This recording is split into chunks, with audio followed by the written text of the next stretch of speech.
서울 시내 한복판에 있는 신당역에서 도보 1분 거리에 상가 6개가 공매에 나왔습니다. 와, 이거 반값으로도 살 수 있겠는데요?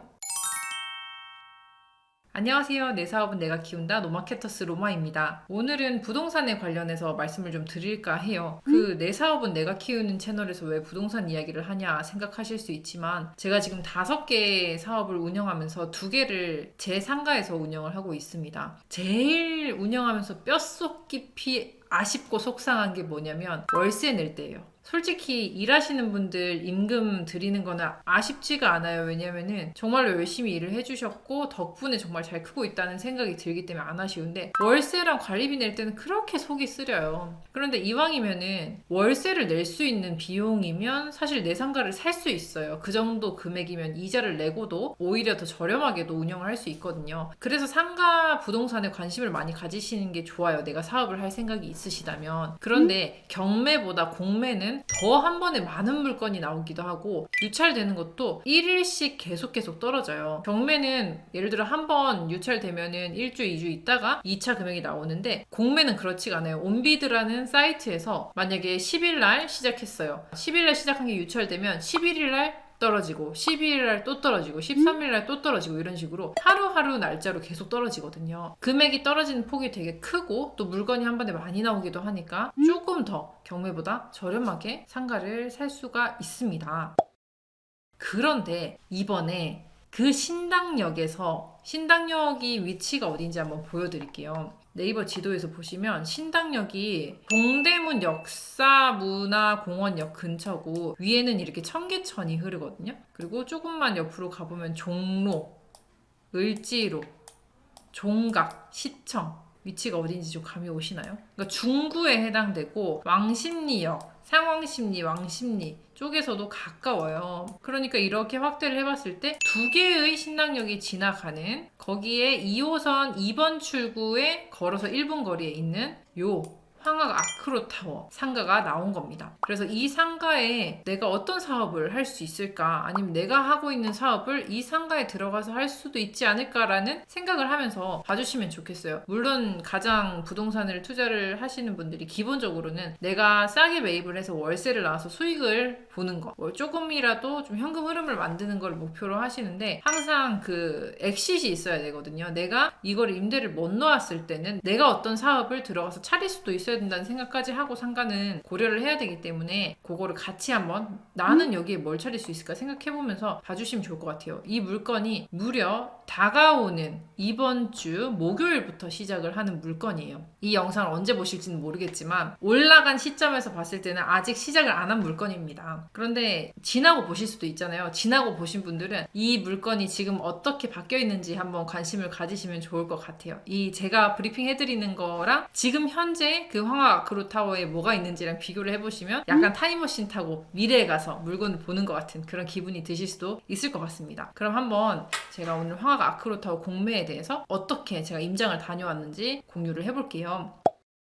우선 제가 어떻게 알게 되었냐면, 공매 사이트 보다가 그냥 우연히 눈에 들어왔어요. 그런데 지도상으로 위치도 너무 좋고 상권도 크게 발달해 있을 것 같은 느낌이 딱 들었던 거죠. 그래서 공매 사이트에서는 이렇게 지도가 첨부가 되어 있었는데 6개 호실이 이렇게 빨간색으로 가나다라마까지 나와 있어요. 그런데 이렇게만 봐서는 이게 무슨 호실이고 어떤 걸 하는지 전혀 감이 오지 않잖아요. 감정평가서에서는 평면도랑 입구 사진만 있고 어떤 임차인이 있고 한 건 전혀 정보가 없어요. 경매지는 오히려 좀 더 꼼꼼하게 해주거든요. 근데 공매는 그렇게 친절하게 알려주지 않습니다. 그래서 물건 정보만 들어가서 보면은 이렇게 그냥 평형대, 그리고 대지 지분, 그리고 이제 금액을 1회차부터 얼마로 팔기 시작하겠다라는 내용만 나와 있고, 그렇게 디테일한 정보는 없습니다. 그래서 임장을 꼭 가보셔야 되는데요. 하루마다 금액이 이제 뚝뚝 떨어지는 게 확인이 되시는데, 궁금하시면은 이렇게 신탁 사이트, 부동산 신탁 사이트에 들어가셔서 더 디테일한 것을 보시면 돼요. 그런데 그것보다 그냥 이 영상을 끝까지 보시는 게 더 쉬우실 겁니다. 장담 컨택, 그게 더 쉬우실 거예요. 제가 한번 설명을 해드릴게요. 신당동 2호선 2번 출구 코앞이에요. 그래서 저희 남편이랑 저랑 날씨가 좋아서 가을에 데이트할 겸 임장 데이트를 간 거죠. 그런데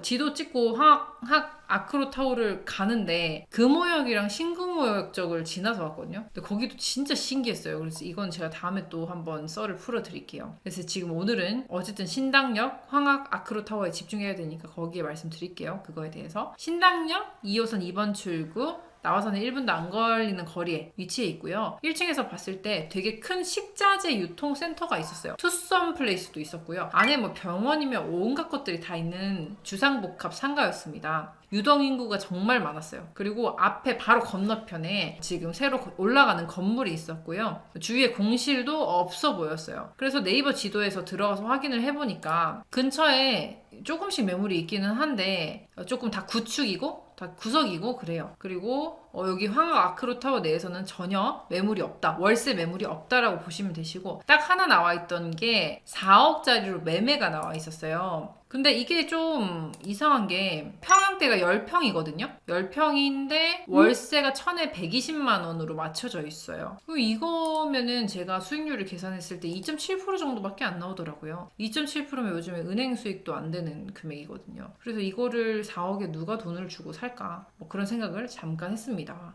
뭐 완전 전면이면은 생각해 볼 수 있겠지만 이 금액인 걸 봐선 전면도 아닐 거예요. 후면인데 그렇게 써 맞추기 쉽지 않겠다라는 생각을 했고요. 제가 직접 가서 본 느낌은 뭐냐면 일단 주차장이 되게 크고 깨끗했어요. 그리고 관리가 잘 되고 있었고 주차 금액은 기본 30분에 3,000원 그리고 10분당 1,000원이 들어서 제가 1시간 있었는데 6,000원 결제하고 나왔죠. 음료수라도 하나 사 먹고 나올 걸 그랬어요. 이제 와서 후회를 합니다. 그리고 1층, 2층 지하까지 공실 없이 완전히 꽉 찬 상가였어요. 이것만 봐도 이게 되게 활성화된 상권이란 거를 알 수 있었고요. 공매에 나온 물건은 신당역 앞에 유동인구 많은 메인도로 쪽의 상가는 하나도 없어요. 다 후면에 있는 상가였습니다. 뭐 당연한 거겠죠? 뭐 잘 팔리는데 뭐하러 공매에 나오겠습니까? 안 팔리니까 공매에 나왔죠. 그래서 이렇게 제가 잠깐 써봤을 때는 참고하시라고 올린 지도에서 제가 조금 글을 추가해 본 게 앞쪽이 여기가 메인도래요. 이쪽에 신당역이 있다고 보시면 돼요. 신당역에서 메인도로고 이 114, 115, 116 이 라인을 식자재 마트가 쓰고 있는 거예요. 그리고 식자재 매트를 끼고 이렇게 들어오면은 안쪽으로 들어왔을 때 이 후면 쪽에 상가들이 나와 있는 겁니다. 그래서 기호 가나다라 마바 순으로 제가 한번 봤을 때 어땠는지 알려드릴게요.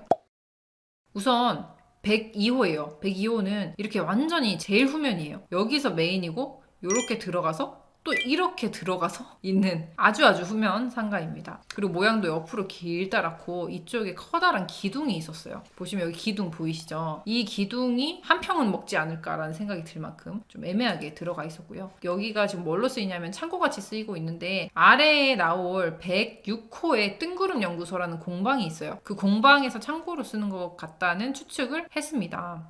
그리고 106호는 뜬구름 연구소 아까 위에서 언급했던 뜬구름 연구소가 있었고 이게 이제 42.59 제곱미터 그러니까 3.3으로 나오면 평형대가 나오겠죠. 10평 조금 넘는 건데 이게 그 와중에 이렇게 좀 유리가 많은 그러니까 노출을 할 수 있는 면이 많은 상가였어요. 하지만 이것도 후면이다 보시면 되시고 안에서 이렇게 공방으로 쓰고 있는 모습을 확인할 수 있었습니다. 근데 뭐 상시로 나와서 운영하는 곳은 아닌 것 같아요. 검색을 해보니까 지역에 있는 예술가들이 그냥 시기적으로 맞춰서 가끔씩 나와서 활용하는 공간인 것 같고요.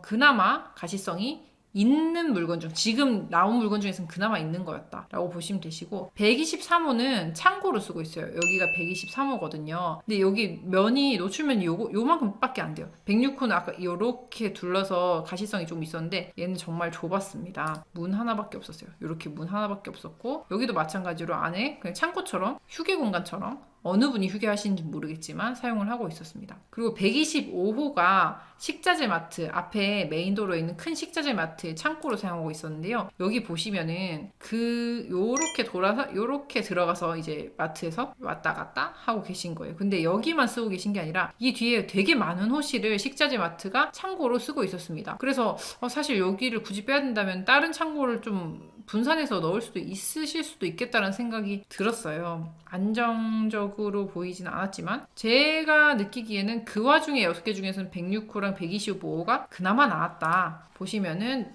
여기도 마지막에 끝쪽에 이렇게 기둥이 있기는 합니다. 그리고 133호, 134호가 사무실이에요. 보시면 여기 그래서 이것도 되게 후면이죠. 이렇게 들어가시거나 이렇게 꺾어서, 아니 이렇게 들어가서 이렇게 들어가서 이렇게 꺾는, 되게 후면인데 이 두 개를 붙여서 사무실로 쓰고 계셨어요. 그래서 이 회사는 지금 운영을 하고 계셨고 문도 열려 있어가지고 안을 이렇게 살짝 그냥 지나가면서 봤는데 크게 인테리어를 한 게 없었습니다. 그냥 칸막이 낮은 거, 그리고 복사기 있고 테이블 있고 이런 거라서 뭐 철수하려면 얼마든지 빨리 철수할 수 있는 정도의 아주 약한 인테리어가 되어 있었다. 그래서 근처에 이제 부동산에서는 어떻게 평가를 하실까 싶어가지고 고민을 하다가 떨리는 마음으로 들어가서 여쭤봤어요. 처음에는 네일샵을 차리고 싶다고 말씀드리면서 여쭤봤어요. 왜냐면 거기에는 미용실은 있었는데 네일샵이 없었거든요. 없는 업태로 물어봐야 좀 말씀을 해주실까 했는데 전혀 이제 매물도 없고 시세도 알 수 없고 나올 사람도 없고 전면과 후면 차이가 너무 크고 네일샵 할 만한 위치를 찾기는 어려울 거다. 왜냐면은 지금 여기 아파트 위에 주상복합이 263세대밖에 안 되는데 여기 무슨 네일샵을 차리냐 뭐 이런 식으로 얘기를 하셨고요. 두 번째 부동산에서는 그냥 솔직하게 말을 했어요. 공매가 나와서 궁금하다. 한번 공매 금액이 어떻게 형성될지 월세를 맞추는 금액을 알아야 공매가를 쓰니까 좀 알려주실 수 있냐라고 하니까 그냥 되게 또 경계하시면서 공매가 나왔어요. 전에도 한번 공매가 나왔다가 이제 팔릴 건 팔리고 남은 물건일 거예요. 이런 식으로 얘기를 하시더라고요. 그러니까 안 팔린 떨이다. 이렇게 설명을 해주셨고 마지막으로 세 번째 부동산은 안에 사장님이 안 계셔서 바깥에 붙어있는 종이를 보니까 황하 아크로타워 내 1층 상가 5천에 260 이런 식으로 써져 있는 게 있었어요. 근데 그게 이제 하순에 뭐 입주를 맞출 수 있다고 돼 있는데 아마 이건 전면이지 않았을까 추측을 합니다. 그래서 총평은 수익률로 따져봤을 때는 이게 금액이 반값 이상은 더 떨어져야지 그나마 재미를 볼 것 같은데 대단하게 시설 투자가 되어 있는 임차인이 없다 보니까 연장을 할 분이 과연 금액을 올리면 연장을 하실까? 라는 생각이 들었어요. 예를 들어서 뭐 병원 같은 게 되게 크게 들어가 있다거나 약국이나 이렇게 시설이 잘 되어 있는 게 있으면 내가 월세를 뭐 150만 원 내다가도 뭐 주인이 바뀌면서 30만 원만 더 주세요 180만 원 내세요 이거 다 뜯고 나가는 것보단 그게 낫잖아요 라고 하면 연장을 할 수도 있는데 그 정도로 인테리어가 되어 있는 곳이 없었어요. 대부분 다 창고였고 마지막에 있었던 그 2개 호실 쓰고 있는 거기만 사무실로 쓰고 있는데 지하철이나 이거 주차나 이런 건 너무 편해가지고 사무실로 쓰기도 적합하지만 사실 1층을 굳이 사무실로 잘 안 쓰잖아요. 근데 쓰고 있다는 이유 자체가 금액을 되게 저렴하게 잘 맞춰주지 않았을까라는 추측을 해보고요. 그리고 황하 아크로타워 아파트 세대수가 263세대밖에 되지 않아서 아파트 주민만 보고 할 수 있는 장사는 좀 한정적이기도 하고요. 뭐 헬스, 필라테스, 골프장, 미용실, 약국, 병원, 뭐 식당, 뭐 장어집도 있었고 부동산 당연히 있었고 다 있어요. 그냥 얼추 다 있었어요. 그래서 들어올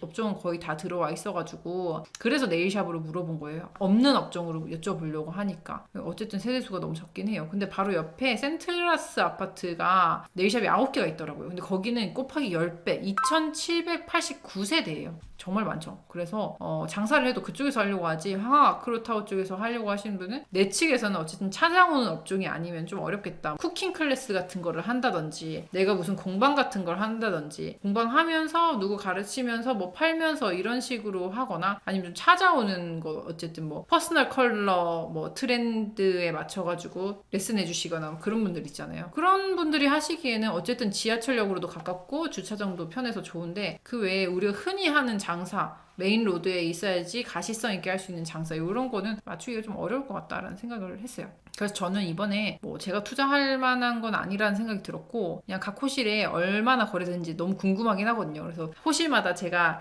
입찰가를 모의로 산정해 놓고 요 10월 13일이죠. 그 날짜에 온비드 들어가서 얼마나 떨어지는지 하루하루 보려고요. 그래서 이번 주는 되게 재밌을 것 같습니다. 맨날 이 상가가 낙찰이 됐네 안 됐네 이런 걸 좀 지켜보면서 흥미진진하게 하루하루를 보낼 수 있지 않을까라는 추측을 저 스스로 하고요. 그래서 저는 10월 13일 2022년 10월 13일부터 매일 그 각 호시들이 얼마씩 금액이 떨어지는지 확인을 하고 그리고 이 상가가 3개월 뒤쯤에는 어떻게 업태가 바뀌어 있는지 확인을 하러 한번 가려고 해요. 이거를 복귀 임장이라고 이야기를 하는데 저는 사실 여기서 이 상가를 입찰 받았을 때 탈출할 수 있는 방법이 있을까? 세를 맞출 수 있을까? 어떤 업태를 맞추면 좋을까? 이런 거를 생각을 했지만 제가 생각하는 업태 외에 또 되게 신박한 것이 들어올 수도 있잖아요. 그래서 그게 궁금해서 3개월 뒤에도 한번 가서 확인을 해볼 참이니까 제가 갔다 오면 또 그때 영상이랑 블로그 글로 공유를 해드리도록 하겠습니다. 네, 이렇게 오늘은 신당역 2호선 2번 출구 도보 1분 앞에 있는 6개의 상가 임장 다녀온 후기를 알려드렸고요. 앞으로도 종종 이렇게 내가 사업을 차릴 때 저렴하게 상가를 사서 낙찰 받아서 맞출 수 있는 방법들 같이 공유해 보도록 할게요. 어쨌든